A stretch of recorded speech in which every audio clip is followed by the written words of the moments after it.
Hoje nós estamos fechando um mês de reflexões aqui na nossa igreja sobre como cumprir a missão de sermos testemunhas de Jesus na nossa cidade. Nossa igreja organiza as pregações, o ensino em trimestres, e cada trimestre tem o foco numa disciplina ou prática do caminho de Jesus. Começamos o ano com o foco no descanso, na prática do descanso sabático, de janeiro a março. Depois, de abril a junho, estamos nesse trimestre focando na missão. Teremos um trimestre em seguida, a partir de julho, dedicado à prática do silêncio e da solitude. Eu acho que esse vai ser bem revolucionário, porque vivemos num tempo de muito barulho, muito ruído, muita distração, né? E vamos aprender a silenciar um pouco, não só externamente, mas internamente também, silenciar o coração para aprender a ouvir Deus.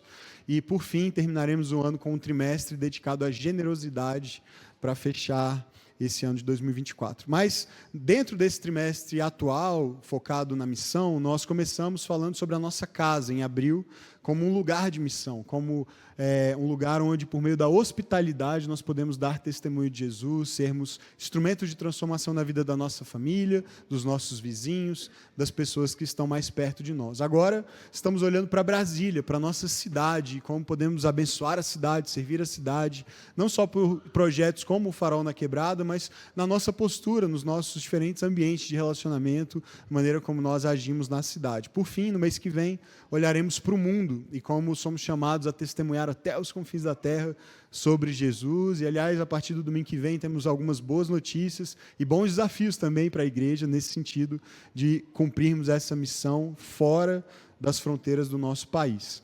Mas hoje, para fechar esse mês, nós ainda vamos falar sobre a cidade. Eu quero, antes de entrar no texto e especificamente naquilo que eu quero compartilhar nessa manhã, relembrar algumas coisas que nós enfatizamos bastante nos primeiros dias da nossa igreja. Para quem está com a gente desde o início, vai lembrar que nós sempre falamos a respeito de uma igreja para Brasília, de uma igreja que serve a cidade, uma igreja que ama a cidade, uma igreja que se entrega para a cidade.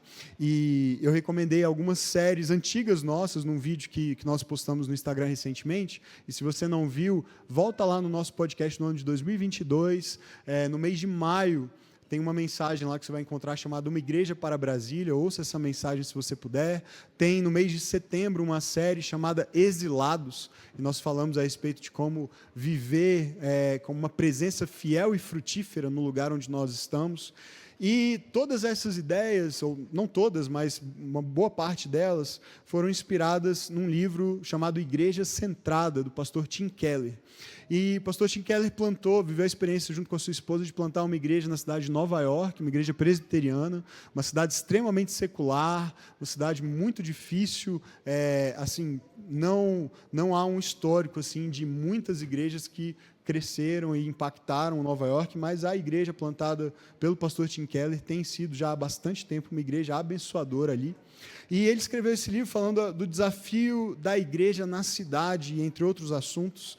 E uma das coisas que ele diz lá é o seguinte, ele diz: os cristãos devem querer viver na cidade sem usar a cidade para edificar grandes igrejas, mas usando os recursos da igreja para que a cidade prospere.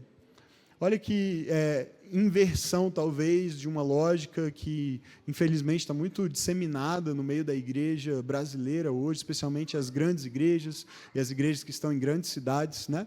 A proposta aqui do pastor Tim Keller, e, claro, todo um embasamento bíblico para isso, que a gente não tem tempo de conversar hoje, mas a proposta é que a igreja sirva a cidade, abençoe a cidade e contribua para o bem comum da cidade.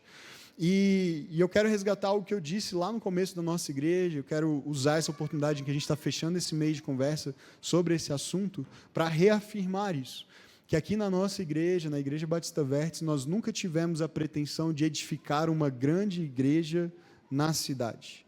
Nunca foi a nossa pretensão. Vamos plantar uma igreja para ser uma grande igreja em Brasília, nunca foi esse o intuito.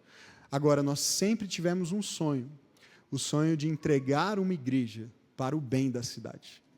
de dar uma igreja para Brasília, de oferecer a Brasília uma igreja que usa tudo o que tem, seus dons, seus talentos, seus recursos, as pessoas e, sobretudo, o amor de Jesus, a presença do Espírito e esse comissionamento para ir em direção à cidade, para servir a cidade, amar a cidade, abençoar a cidade. Esse continua sendo o nosso propósito. E esse compromisso com a cidade decorre de uma compreensão da história da Escritura, da narrativa da Escritura que aponta para isso. O pastor Tim Keller também diz o seguinte: os cristãos são chamados a ser uma cidade alternativa dentro de cada cidade terrena, uma cultura humana alternativa em meio a cada cultura humana. Na verdade, os crentes são cidadãos da cidade celestial de Deus, mas esses cidadãos, preste muita atenção nisso, e aí me diga se temos cumprido bem ou não essa vocação, tá bom? Os crentes são cidadãos da cidade celestial de Deus, mas esses cidadãos são sempre os melhores cidadãos possíveis de sua cidade terrena. E por que eles fazem isso? Porque eles são assim? Porque caminham nos passos daquele que entregou a vida por seus adversários. Às vezes, por imaginarmos que essa nossa cidadania é celestial, e aí a gente entende isso equivocadamente, muitas vezes, porque a gente imagina que isso significa não sermos cidadãos daqui, sermos cidadãos do céu, e o que significaria que sairíamos daqui para lá, né? Para viver plenamente essa cidadania lá. Aí, por causa dessa má compreensão, nós nem sempre somos bons cidadãos daqui.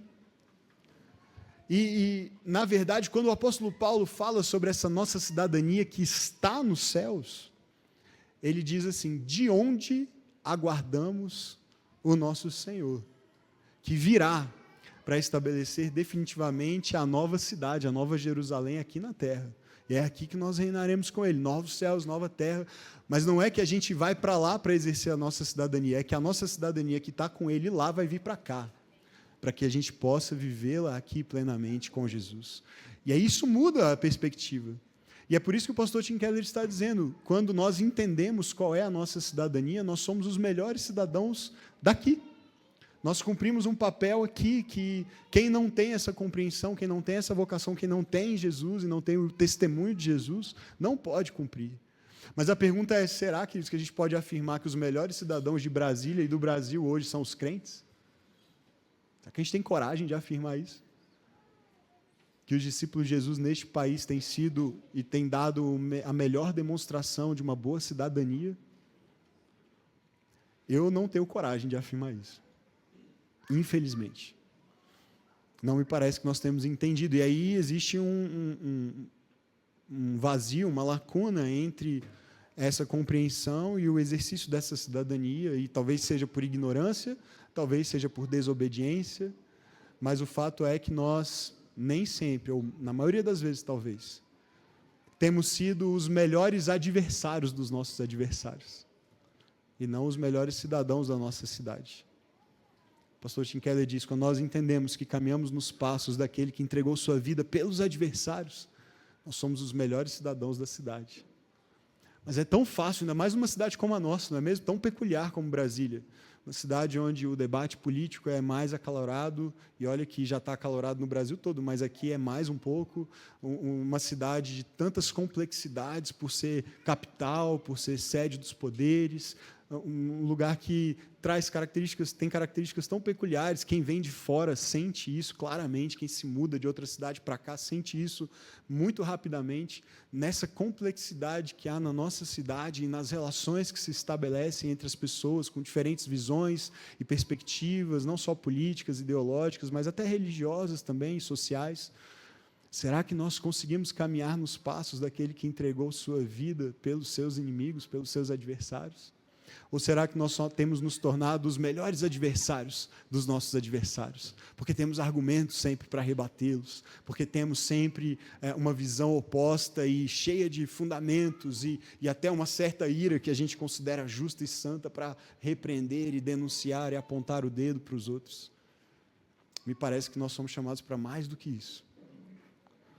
E aí ele completa essa ideia dizendo o seguinte, pastor Tim Keller, por meio da sua graça, Jesus desfez a cidade antiga, aquele antigo sistema e aquela antiga forma de viver, para que nos tornássemos cidadãos da cidade futura, fazendo-nos sal e luz na cidade presente. É justamente porque temos uma esperança, queridos, de que viveremos nessa cidade futura com Jesus, na Nova Jerusalém, na criação restaurada, que nós podemos ser sal e luz na cidade presente, no lugar onde Ele nos plantou. Porque nós não dependemos da cidade, nós não trabalhamos para usurpar e para tomar da cidade aquilo que nós precisamos. Nós estamos em Cristo, nós estamos bem, nós estamos seguros.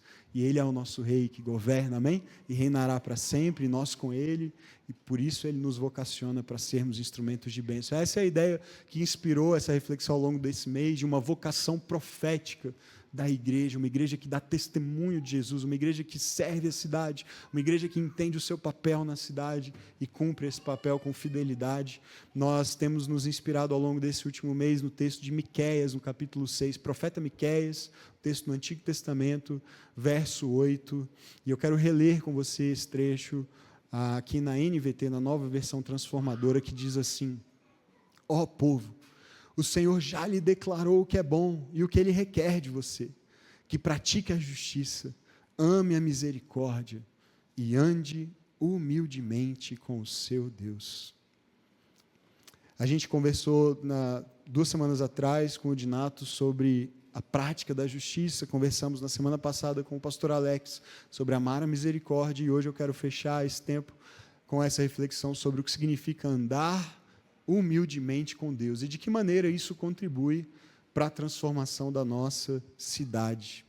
E para isso nós vamos entender como, a partir do livro de Miqueias e olhando também para outros trechos da Escritura que ecoam isso, nós vamos entender que, na verdade, a nossa responsabilidade, o nosso chamado, essa nossa vocação que Deus nos chama para cumprir, para exercer, Ele nos chama para cumprir e exercer porque primeiro Ele fez, porque primeiro Ele deu o exemplo para nós. Então, quando nós somos chamados para praticar a justiça, é porque olhamos para Ele, e Ele é um Deus justo. Quando somos chamados para amar a misericórdia, é porque olhamos para Ele e vemos um Deus misericordioso. E quando somos chamados para andar humildemente com Deus, nós descobrimos algo maravilhoso, é que esse mesmo Deus, embora seja Deus, decidiu humildemente andar conosco. Para entender isso, a gente vai ter 3 etapas aqui na nossa conversa dessa manhã, e a primeira delas é entender o paradoxo de um Deus que humildemente exige de nós. O paradoxo de um Deus que humildemente exige de nós. Por que eu digo que é um paradoxo? O verso começa com um enunciado, Miqueias anunciando ali o que o Senhor quer deles, quer do povo. E antes de dizer que Ele quer a prática da justiça, da misericórdia e essa caminhada humilde com Ele, Ele diz assim: ó povo, o Senhor já lhe declarou o que é bom e o que Ele requer de você. O que é bom e o que Ele requer. E aí, por que eu estou chamando de um paradoxo? É porque é muito difícil pensarmos em como essas duas coisas podem coexistir. Não sei se você concorda comigo, mas como é que algo pode ser bom, mas ao mesmo tempo ser exigido? Como é que existe uma coisa boa, mas uma coisa que é ao mesmo tempo requerida de mim? E por que a gente tem dificuldade de entender isso? Eu penso que por várias razões, mas uma delas é porque nós estamos inseridos numa cultura extremamente individualista, e uma cultura que, por causa desse individualismo secular do nosso tempo, distorceu a definição do que é liberdade. E a gente imagina que ser livre é ser o que eu quiser e fazer o que eu quiser, e principalmente que ninguém venha me dizer quem eu devo ser e o que eu devo fazer. E se alguém tenta fazer isso, então eu me ofendo. E eu entendo que essa pessoa está fazendo uma interferência indevida na minha esfera de liberdade, certo? Então esse é o padrão em que nós estamos inseridos hoje como cultura. E aí fica muito difícil entender como é que alguém pode, ao mesmo tempo que é bom, exigir. Né? Bom mesmo é ninguém se meter na minha vida. Bom mesmo é ninguém me mandar fazer coisa nenhuma. Eu é que mando a minha vida, eu faço o que eu quiser, na hora que eu quiser, do jeito que eu quiser. E é incompatível pensar nessas duas coisas caminhando juntas. Como é que algo bom pode ser requerido de mim? Mas o texto começa dizendo exatamente isso. O Senhor declarou o que é bom e o que ele requer. E aí vem um mistério de um Deus humilde. O mistério de um Deus humilde. Nós somos chamados, queridos, veja se você me acompanha aqui, por favor. Nós somos chamados a andar com um Deus que exige de nós o que é bom para nós. Não é incrível isso? Um Deus que, sendo Deus, poderia exigir de nós o que Ele quisesse, não é mesmo? Porque Ele é Deus. Foi Ele que criou, se Ele quiser, Ele pode descriar. Foi Ele que fez, se Ele quiser, Ele pode desfazer, destruir. Ele não deve satisfações, Ele não deve explicações, Ele não é obrigado a nada. Ele é Deus, Ele é soberano, Ele é todo-poderoso, Ele pode fazer o que Ele quiser. E aí, podendo fazer o que Ele quiser, Ele chama um povo para andar com Ele e manda que esse povo faça aquilo que é bom para esse próprio povo. Queridos, andar com Deus é maravilhoso, não é mesmo? Porque na nossa obediência nós somos abençoados. Ele requer de nós o que é bom, e isso revela o seu caráter, que é bom, e sua vontade, que é justa. Um Deus que, sendo Rei e Senhor, poderia simplesmente nos eliminar por não sermos capazes de atender o que Ele exige, mas que, por ser misericordioso, decide humildemente caminhar conosco para nos ensinar a obedecer, para nos ensinar a viver conforme a sua boa vontade. E isso significa que andar humildemente com esse Deus é assumir a posição de um aprendiz, de um aluno, de um estudante, de um discípulo. Porque eu posso olhar para Ele e aprender com o exemplo dele. Eu não apenas recebo a ordem, dizendo faça ou não faça, mas Ele diz, olhe para mim e aprenda comigo. Nós só praticaremos a justiça e amaremos a misericórdia se andarmos perto o bastante e submissos o suficiente para aprender com aquele que é justo e misericordioso. E aí preste muita atenção nisso agora. Esse é o paradoxo. Deus é o único ser do universo que pode humildemente exigir que a sua vontade seja sempre feita. Por quê? Porque Ele é sempre bom. O fato de Deus exigir que a sua vontade seja feita não desfaz a sua humildade, porque Ele é bom. Se eu ou você tentássemos exigir sempre de outros que a nossa vontade fosse feita, teria um nome para nós: ditadores. Ou pior. Mas quando Deus exige que nós façamos a sua vontade, não é porque Ele precisa de algo de nós, mas é porque Ele tem algo para nós. E mais, Ele tem algo que é bom para nós. Não é só que é bom para Ele, porque do que Ele precisa? Será que Deus precisa de alguma coisa de nós? Será que Ele tem falta de algo? Eu preciso que você faça isso, senão eu vou ter problema. Será que tem alguma coisa que a gente possa fazer ou deixar de fazer que abala Deus, que faz Deus ter falta de alguma coisa ou entrar em crise por algum motivo? Não. Mas quando Ele diz, eu quero que você faça isso, eu estou requerindo isso de você, eu estou pedindo isso de você, é porque isso é bom para nós. É bom para nós, na verdade é bom para todos. E essa é uma diferença importantíssima nessa conversa. Porque mesmo quando nós pensamos no que é bom, geralmente nós pensamos no que é bom para nós, mas de vez em quando o que a gente acha que é bom para nós é ruim para os outros. E aí muitas vezes a gente se dá bem, mas às custas de alguém. Alguém precisou se dar mal para a gente se dar bem. Mas quando Deus exige o que é bom, esse bom é bom absolutamente, essencialmente, porque é o caráter dele. Então, a prática da justiça, amar a misericórdia, andar humildemente com Ele, é trilhar esse caminho daquilo que é essencialmente bom. E não é bom só para mim, é bom para a cidade, é bom para todos, porque é a bondade de Deus se revelando.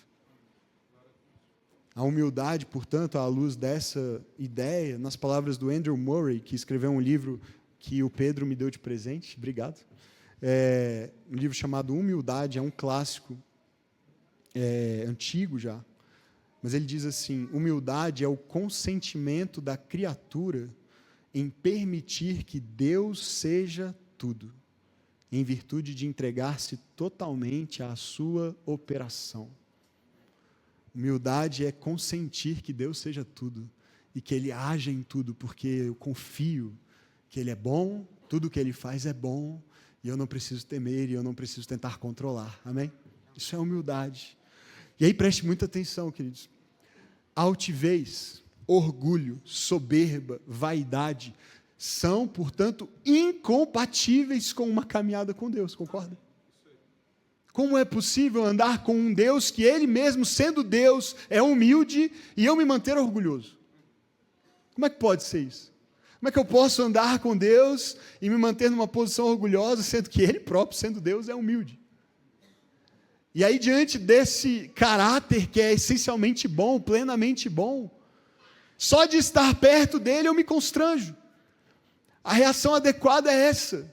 Perto de Deus, andando com Ele, nós precisamos nos constranger, nós precisamos ser levados a um arrependimento, nós precisamos nos curvar. E se você fizer um exercício de procurar na Bíblia histórias de pessoas que tiveram encontros com Deus, você vai ver exatamente isso acontecendo. Aliás, você não precisa nem ir tão longe. Não procura na Bíblia histórias de pessoas que se encontraram com Deus, não. Procura na Bíblia pessoas que se encontraram com anjo. E aí você já vai ver a reação adequada, porque anjo não é Deus, certo? E anjo a gente não adora, anjo é servo, mas já é um ser espiritual glorioso. E aí quando você vê seres humanos tendo encontros com anjos, invariavelmente, pode procurar todas as histórias, a reação é susto, desespero, pavor, se curvar, querer adorar o anjo, inclusive. Eu citei recentemente aqui a experiência de João, lá em Apocalipse, tendo todas aquelas visões, lá no capítulo 19, o anjo vem conversar com ele, e ele fica tão deslumbrado com tudo que está acontecendo, e com a glória e a beleza daquele ser, que ele cai no chão para adorar o anjo. A gente está falando de João, o apóstolo João, andou com Jesus, mas quis adorar o anjo. E aí não tinha entendido essa parte ainda, né? Mas estava tão impactado com a glória, que o anjo tem que dizer, pelo amor de Deus, levanta, não me adora, adora só a Deus, não me adore. Agora imagina, se a reação de quem vê um anjo é essa, imagina a reação de quem se encontra com o próprio Deus, de quem caminha com Deus. Nós precisamos nos curvar e nos dobrar, caso contrário não entendemos, ou não temos caminhado perto o bastante. E aí a gente imagina assim, não, eu preciso me dobrar e me livrar do orgulho diante de Deus por causa da justiça de Deus, porque Ele é muito justo e eu sou muito injusto, e isso é verdade. Mas sabe o que nos faz realmente nos dobrarmos e nos curvarmos quando nos aproximamos dele? Não é tanto a sua justiça, é principalmente a sua bondade. Tem uma história em Êxodo, no capítulo 33, em que Moisés pede a Deus para ver a sua face. E aí Deus diz assim, Moisés, deixa eu te dizer uma coisa, se eu te der o que você quer, você vai morrer. Não vai rolar. Mas eu vou fazer um negócio aqui com você, eu vou te colocar atrás de uma pedra, escondido, e aí eu vou passar de costas, né? Para você ter um pouco da noção, a gente tentar ter um pouco da noção, tamanha beleza e glória do que a gente está falando. E ele diz, eu vou passar de costas, e aí você vai esconder o rosto, você vai se cobrir, e eu vou fazer passar por você a minha bondade. Moisés pede para ver a glória de Deus, e Deus não faz passar por ele a sua justiça, Deus faz passar por ele a sua bondade. E o apóstolo Paulo, em Romanos, no capítulo 2, verso 4, diz assim, será que você despreza as riquezas da sua bondade, falando da bondade de Deus, as riquezas da sua bondade, tolerância e paciência, não reconhecendo, preste atenção, que a bondade de Deus o leva ao arrependimento? O que nos leva ao arrependimento, o que nos leva a nos dobrarmos e nos curvarmos e mudarmos quando nos encontramos com Deus, é o tanto que Ele é bom. E como esse Deus bom, humildemente, pede para nós o que é bom para nós. E aí, como não nos curvarmos? Como não obedecermos? Como não nos submetermos? Como manter uma postura altiva e arrogante e autossuficiente diante de um Deus assim? Deus que constantemente nos chama a essa postura de humildade, porque Ele quer nos abençoar, mas Ele não tem como fazer isso à distância. E é por isso que Provérbios 3:34, num texto que é repetido várias vezes no Novo Testamento, citado várias vezes no Novo Testamento, por Tiago e por Pedro, na sua primeira carta, diz, ele zomba dos zombadores, na tradução da Septuaginta, ele resiste ao soberbo, mas concede graça aos humildes. Um cristão cheio de si é uma contradição ambulante, porque nós cremos num Deus humilde, e que nos convida a andar humildemente com Ele, amém? Depois de entender esse paradoxo de um Deus que é bom e que humildemente exige de nós, nós vamos ver agora o retrato de um Deus que humildemente sofre por nós. Porque talvez você diga assim, ok, mas ainda assim é Ele exigindo a vontade dEle. E eu ainda não entendi como isso pode ser sinal de humildade. A resposta está aqui. É que esse Deus, quando exige algo de nós, responde à nossa negativa e rejeição sofrendo. Embora o texto de Miqueias aqui use o termo requerir, né? O retrato que Miqueias apresenta ao longo de todo o livro é de um Deus que constantemente, repetidas vezes, convida o seu povo a andar com Ele, mas que ao ver esse mesmo povo rejeitá-lo, repetidas vezes, sofre. E veja bem, esse Deus pode requerer e exigir e ainda assim manter-se humilde porque Ele é bom, mas é justamente por ser bom e misericordioso que mesmo a exigência é apresentada como um convite. Como um convite. Ele poderia só obrigar, mas Ele convida. E Ele convida, curiosamente, não um indivíduo, Ele convida uma cidade, Ele convida a cidade a aprender com Ele. No verso seguinte, ao verso 8, conhecido como verso 9, diz assim, a voz do Senhor está clamando à cidade. É sensato temer o seu nome. Um Deus que clama. Clamar é pedir insistentemente. Clamar é pedir com veemência, com ênfase. É suplicar, é interceder. E Deus, sendo Deus, podendo simplesmente exigir à distância, podendo apenas determinar o que nós deveríamos fazer e nos dizimar imediatamente se não fizéssemos, esse Deus convida, esse Deus clama, ouçam a minha voz. Por que ouçam a minha voz? Esse convite aqui do verso 9 ecoa a voz do livro de Provérbios. No livro de Provérbios nós temos a sabedoria personificada andando pelas ruas da cidade dizendo ouçam a minha voz, vocês que são insensatos, vocês que são imprudentes, vocês que são pecadores, ouçam a minha voz e aprendam que o temor do Senhor é o princípio da sabedoria. Você vê isso aqui? Essa mesma voz clamando pela cidade e a cidade, dizendo, ouça, venha aprender a temer o Senhor. Por quê? Porque isso é sensato, porque isso é bom, porque isso vai te fazer bem. Tapar os ouvidos para a voz de Deus é insensatez, é loucura, é caminhar para um caminho de morte.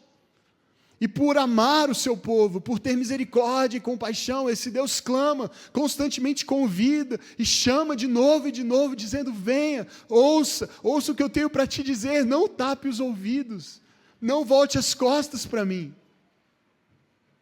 É um clamor, mas é uma característica típica dos orgulhosos, não dar ouvidos. E aí você certamente já esteve nessa posição, e eu também, tão frustrante, de dizer de novo e de novo a alguém que você ama, não faça isso, não vá por esse caminho, não siga essa direção, não se mantenha nesse rumo, isso não vai terminar bem, isso não vai gerar bons frutos, isso não vai te fazer realmente encontrar aquilo que você está buscando para preencher o seu coração. Mas como é duro lidar com alguém que, por estar cheio de orgulho e por achar que sabe o que é melhor para si mesmo, simplesmente não escuta, não dá ouvidos. Não é frustrante? Não é duro? E sabe o que acontece? A gente se vê tão vulnerável, não é mesmo, nessa situação? Porque chega uma hora que a gente não tem mais o que fazer. E a gente sabe do que vai dar, aquela decisão, aquele caminho, aquelas escolhas. Mas o que nos resta agora é só sofrer. É sofrer porque a gente sabe que aquela pessoa vai sofrer. E isso é tão vulnerável, a gente se coloca numa posição de tanta impotência, a gente não tem o que fazer. Agora imagina Deus, queridos, se colocando nessa posição. Ele não precisava disso. Mas ele clama, e o que ele ouve do seu povo, leia o livro de Miqueias, é rejeição. Eles até se gabam. O texto fala de uma cidade que era construída sobre derramamento de sangue e impiedade, assim era Israel naquele tempo, tamanha maldade e corrupção. E o texto diz algo assustador, no capítulo 3 fala que eles ainda se gabavam, dizendo, Deus está no meio de nós somos o povo escolhido, Deus habita aqui nessa cidade, Deus habita nessa nação. Onde é que estava Deus ali, naquelas práticas corruptas, injustas e pecaminosas? Mas o Senhor insistentemente os chamando, mas sofrendo por causa dos ouvidos fechados. E aí, tem algo muito especial aqui em Miqueias, é que o próprio profeta sofre. A gente viu na semana passada com o pastor Alex, que no capítulo 7, Miqueias reconhece que ele é parte do problema, ele não está só denunciando o pecado, apontando o dedo para os outros, ele sabe que ele pecou também, que ele é merecedor de juízo. Mas o profeta sofre pelos seus pecados e sofre pelos pecados da nação. No capítulo 1, verso 8, ele diz, por causa disso, por causa do que está por vir em razão da nossa corrupção, por causa disso eu chorarei e lamentarei e andarei descalço e nu, uma demonstração de contrição, de arrependimento, de lamento. E aí, queridos, a gente precisa entender isso, porque é muito fácil a gente confundir e achar que a nossa vocação profética para a cidade é sair apontando o dedo para o pecado dos governantes, é sair apontando o dedo para a corrupção dos poderes, é apontar o dedo para o pecado dos outros, inclusive das outras igrejas, dos outros pastores, dos outros cristãos. Mas um verdadeiro profeta chora. O verdadeiro profeta, antes de profetizar, chora e sofre pelos seus próprios pecados e pela condição do seu povo. O profeta que aponta o dedo para os outros, mas não se vê como parte do problema, é um falso profeta. Porque o verdadeiro profeta profetiza em lágrimas. O verdadeiro profeta é experimentado no sofrimento pelos seus pecados e pelos da cidade. Miqueias chorou, e Miqueias sofreu, mas ele não foi o único que sofreu. Como eu disse, o próprio Deus, ao ver o seu povo rejeitá-lo, sofre. Ele sabe o que está por vir, ele anuncia isso no capítulo 3, verso 12, por causa de vocês, não por minha causa, mas por causa do comportamento e das escolhas de vocês, Sião será arada como um campo, e Jerusalém se tornará um monte de entulho, e a colina do templo um matagal. Mas olha no capítulo 6 o que Deus faz. Esse Deus que antes clamava pelas ruas, dizendo, ouçam minha voz, saiam desse caminho, voltem para mim, é sensato temer o Senhor, diante da rejeição constante do seu povo, no capítulo 6, verso 3, ele clama novamente. Mas tenta imaginar o tom desse clamor, porque seria muito bom que a gente tivesse o audiobook da Bíblia, né? Mas com a voz de Deus, não com a do Cid Moreira, que a gente pudesse realmente perceber o tom. Quem tem menos de 30 anos não sabe quem é o Cid Moreira, isso é uma lástima, né? Dá um Google lá no Cid Moreira, você precisa ouvir pelo menos uma vez na vida, ninguém pode morrer sem ouvir uma vez na vida a voz do Cid Moreira narrando a Bíblia. Mas seria muito bom a gente conseguir ouvir o tom da voz de Deus em diferentes passagens, né? Mas eu só consigo ouvir um tom aqui nesse versículo, e é um tom de um pai que sofre pelas más decisões do seu filho, e por ver o seu filho voltando as costas para ele constantemente, rejeitando a sua instrução. E Deus se volta para o seu povo e diz, meu povo, o que eu fiz contra você? Será que eu fui muito exigente? Responda-me. Consegue perceber a humildade de um Deus assim? A vulnerabilidade, se colocar numa posição de tentar entender o porquê de ter sido rejeitado por um povo a quem ele tanto amou. Se você segue lendo o texto, ele começa a apresentar justificativas, ele vai se lembrando, sabe? Ele vai tentando lembrar, puxar na memória, como se Deus precisasse disso, né? Mas é uma imagem. E ele vai dizendo assim, olha, vocês estavam escravizados lá no Egito, e eu fui lá libertar vocês. E aí eu tirei vocês de lá, e eu abri um mar, e vocês atravessaram, e aí vocês foram para um deserto, e eu sustentei vocês nesse deserto.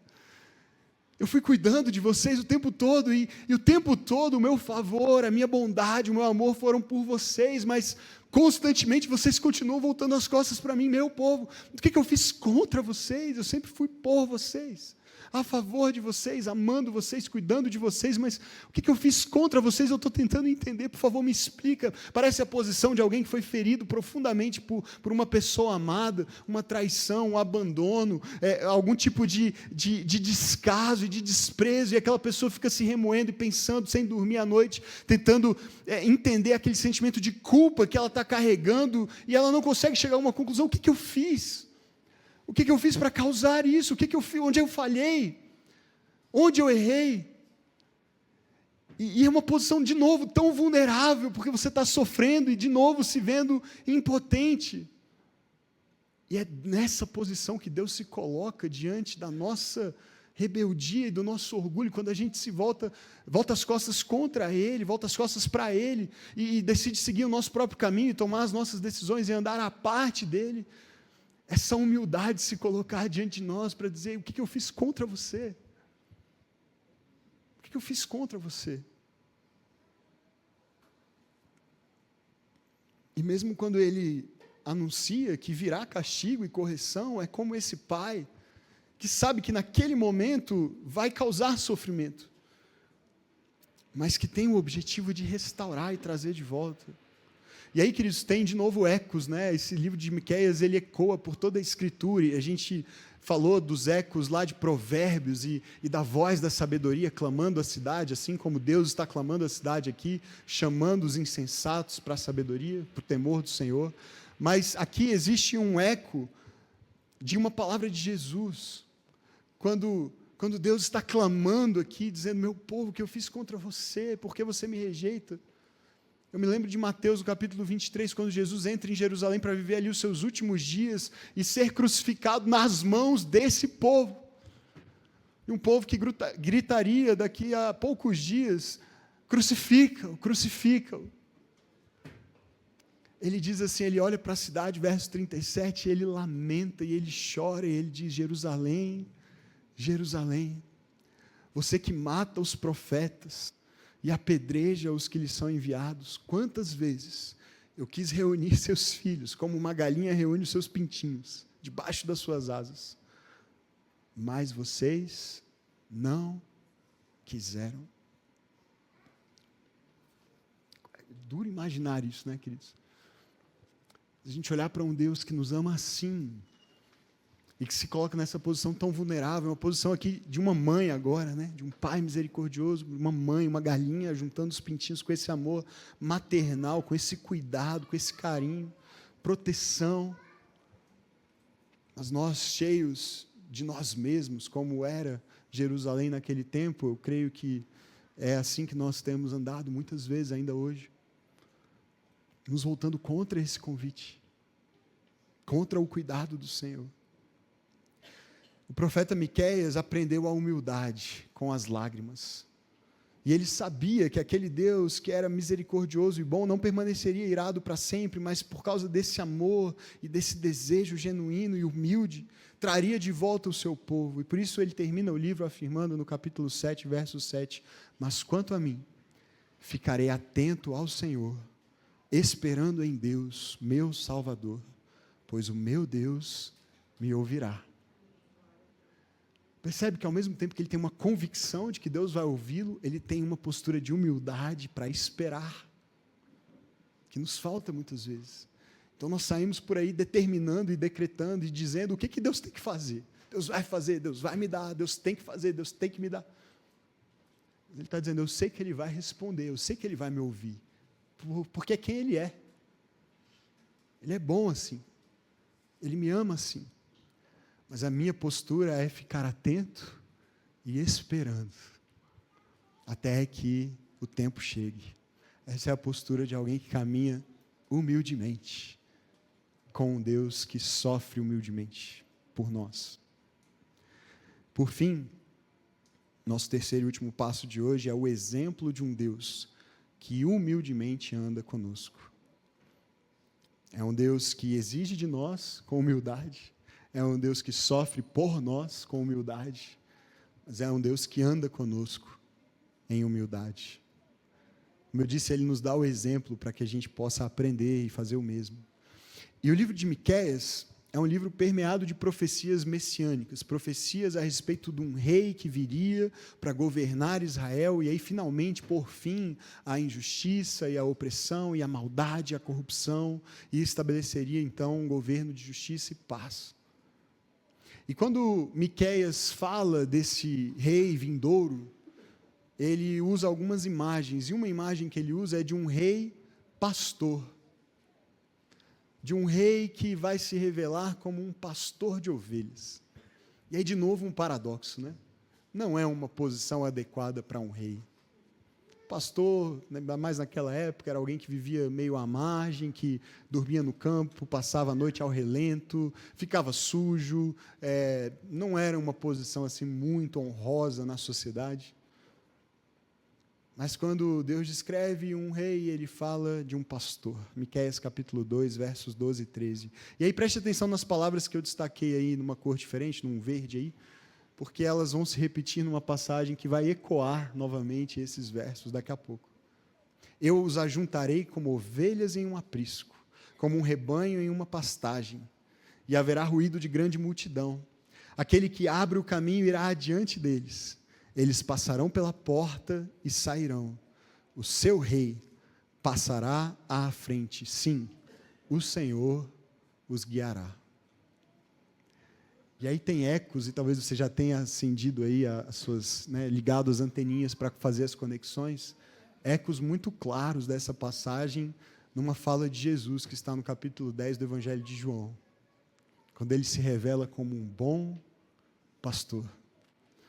E ele diz, aquele que entra pela porta é o pastor das ovelhas, o porteiro abre-lhe a porta e as ovelhas ouvem a sua voz. Ele chama as suas ovelhas pelo nome e as leva para fora, e depois de conduzir, de guiar para fora todas as suas ovelhas, vai adiante delas e elas o seguem, porque conhecem a sua voz. Eu sou a porta, quem entra por mim será salvo, entrará e sairá e encontrará pastagem. E eu tenho também ovelhas que não são deste aprisco, é necessário que eu as conduza também. E elas ouvirão a minha voz, e haverá um só rebanho, e um só pastor. Amém? Graças a Deus. Esse rei humilde veio, queridos. Esse rei humilde veio e é Jesus, e ele veio humildemente nos guiar. Ele veio como um rei pastor para se colocar na posição de andar com o seu povo, andar com as suas ovelhas, e andando com elas, reuni-las, alimentá-las, conduzi-las em segurança e ser a porta pela qual elas entram e saem do aprisco em segurança, em direção a pastos verdejantes e águas tranquilas. Jesus é Deus que anda conosco para nos mostrar a direção e garantir a provisão. Tudo o que nós precisamos para a nossa vida, nós encontramos nesse rei humilde, e ele nos convida a andar com ele, para aprender a andar em humildade como ele andou, para sermos guiados por este caminho com ele, sob a sua amorosa e humilde liderança. Ele, sendo o rei do universo, vem como um pastor para cumprir a história profetizada não apenas por Miqueias, mas por Ezequiel, por Davi, por tantos outros. Ele é o nosso humilde rei pastor. Por fim, Miqueias também fala de Jesus como o rei da cidade pequena. Esse rei humilde vem para ser pastor, e ele vem não para nascer em Roma, no palácio do imperador, nem mesmo no palácio do Herodes, que não mandava em muita coisa, mas tinha o status de rei em Israel. Mas a profecia de Miqueias, no capítulo 5, fala de um rei que nasceria numa das menores cidades, numa das mais insignificantes cidades. Jesus vem para nascer em Belém. E o próprio Miqueias diz, mas tu, Belém, falando à cidade, embora sejas pequena entre os clãs de Judá, e a gente já está falando de um território minúsculo, viu, gente? Você depois olha no mapa o tamanho. E uma das menores cidades de um dos menores países. de ti virá para mim aquele que será o governante sobre Israel. E as suas origens estão num passado distante, em tempos antigos. E ele se estabelecerá e os pastoreará na força do Senhor e na majestade do nome do Senhor, seu Deus, e eles viverão em segurança, pois a grandeza dele, embora comece numa pequena cidade, alcançará os confins da terra. E o remanescente de Jacó estará no meio de muitos povos, para ser o quê? Qual é a missão do povo de Deus?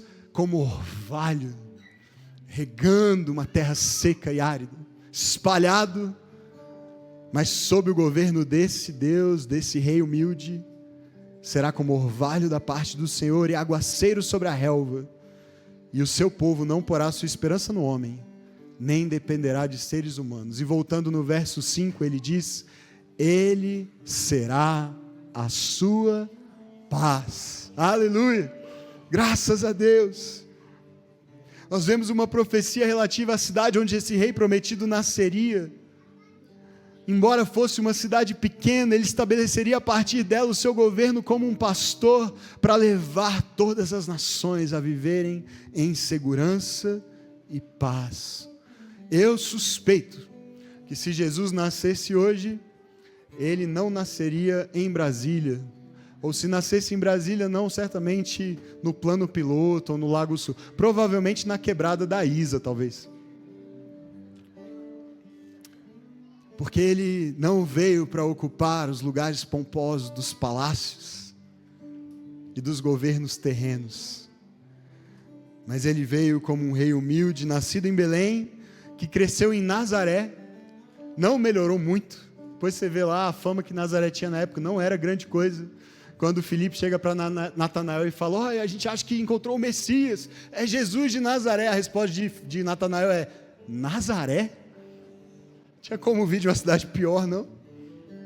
Não tem nada de bom que vem de Nazaré. Pois é, mas curiosamente parece que é ele, veio de lá. Vem dar uma olhada, vem e veja. E aí esse rei serviu as minúsculas vilas e cidades de Jerusalém, ou de Israel, nunca pisou na grande metrópole do seu tempo, nunca foi a Roma. Não é curioso isso? Jesus podia ter dado uma passadinha lá, queria ter uma conversa, uma agenda com o imperador, será que ele me recebe? Queria conversar, trocar uma ideia com César. Nunca fez isso, não precisou fazer isso. E quando ele olhou, queridos, aí preste atenção, a gente está perto de terminar, mas quando ele olhou para a capital da sua nação, quando ele olhou para Jerusalém, ele chorou. Será que nós somos capazes de derramar lágrimas pela nossa nação e pela nossa cidade? Será que nós conseguimos sair um pouquinho do nosso lugar de altivez, de quem tem razão, de quem sabe tudo que está errado e rapidamente aponta o dedo para essas coisas? Para sermos capazes de chorar pela condição do nosso povo, chorar pelos que sofrem, chorar pelo nosso próprio pecado e negligência. Ele andou humildemente com o seu povo, pobre, sem ter onde reclinar a cabeça, esvaziado da sua glória e majestade, permitindo que o humilhassem, que o despissem, que o cuspissem, que o matassem. Para ver se nós finalmente seríamos capazes de entender que a maneira pela qual esta cidade poderá se parecer um pouco mais com a cidade futura é também por meio do nosso serviço sacrificial. É praticando a justiça e amando a misericórdia, mas nós só poderemos fazer isso se aprendermos a andar humildemente com o Deus que humildemente andou conosco. E é por isso que o convite desse rei humilde é: venham a mim. Vocês não vão aprender a viver assim longe de mim. Venham a mim. Venham a mim quem? Os poderosos, os grandes, os que têm tudo bem resolvido, os autossuficientes, os orgulhosos. Não, venham a mim os cansados. Venham a mim os sobrecarregados. Venham a mim os que sabem que não são capazes. Venham a mim os que não têm mais forças.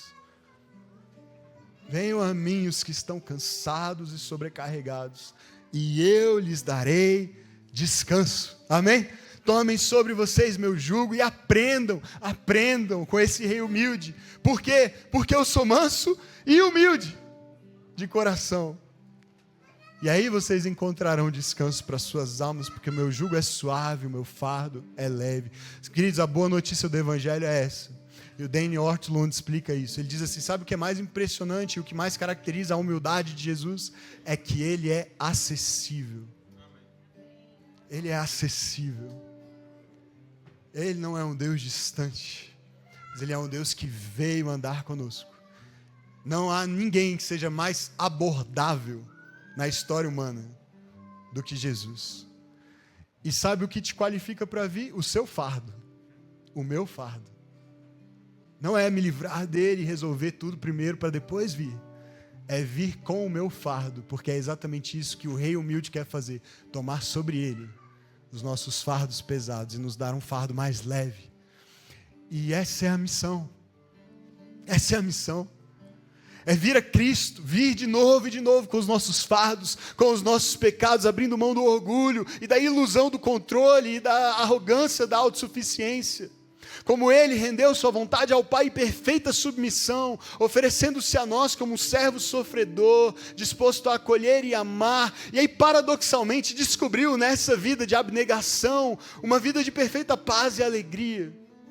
Ele nos convida a aprender com ele. E o meu convite para você, e é o convite não meu, mas de Jesus, para nós, para mim, nessa manhã, queridos, é vir. Venha a um Deus que exige de nós o que é bom para nós. Venha ao Deus que sofre por nós e que entende perfeitamente o nosso sofrimento e o sofrimento à nossa volta, porque veio sofrer conosco. Venha ao Deus que anda conosco para nos levar a esse lugar de descanso e provisão. Venha a Jesus. Venha a Jesus. E veja o reino dele se estabelecer à medida que você o segue caminhando pelas ruas e quebradas da cidade, seguindo os passos desse rei humilde, aprendendo com ele. E por onde ele passa, ele leva consigo justiça e misericórdia. E o sopro do seu Espírito em nós é para que nós façamos o que ele fez. Amém? Você pode fechar os seus olhos? Vamos orar. Coloque seu coração diante de Deus. Peça a ele essa humildade que nós vemos em Cristo. Agradeça porque o rei humilde veio a nós. Ore pela transformação dessa cidade, porque um povo decidiu andar humildemente com o seu Deus e praticar justiça e misericórdia até que ele venha, até que a nova Jerusalém esteja entre nós. Nós vamos orar com Miqueias, que disse, pois todas as nações andam, cada uma em nome dos seus deuses, mas nós andaremos em nome do Senhor, o nosso Deus, por todo sempre. Aleluia.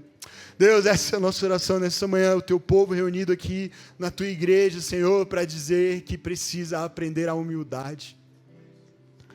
Ah, Deus, como é cansativo ter que ter todas as respostas.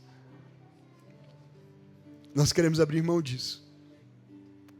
Somos teus, somos ovelhas do teu pastoreio, do teu rebanho. E o Senhor mesmo disse que ainda há outras ovelhas que não são desse aprisco. Conduz-nos a elas, Senhor, em nome de Jesus. Como tuas ovelhas, nós queremos aprender a ouvir a tua doce voz e seguir os teus passos, sermos guiados pelo bom pastor. E que nesse caminho, justiça e misericórdia se espalhem pela cidade. À medida que caminhamos humildemente contigo, Senhor, usa-nos para a transformação da cidade.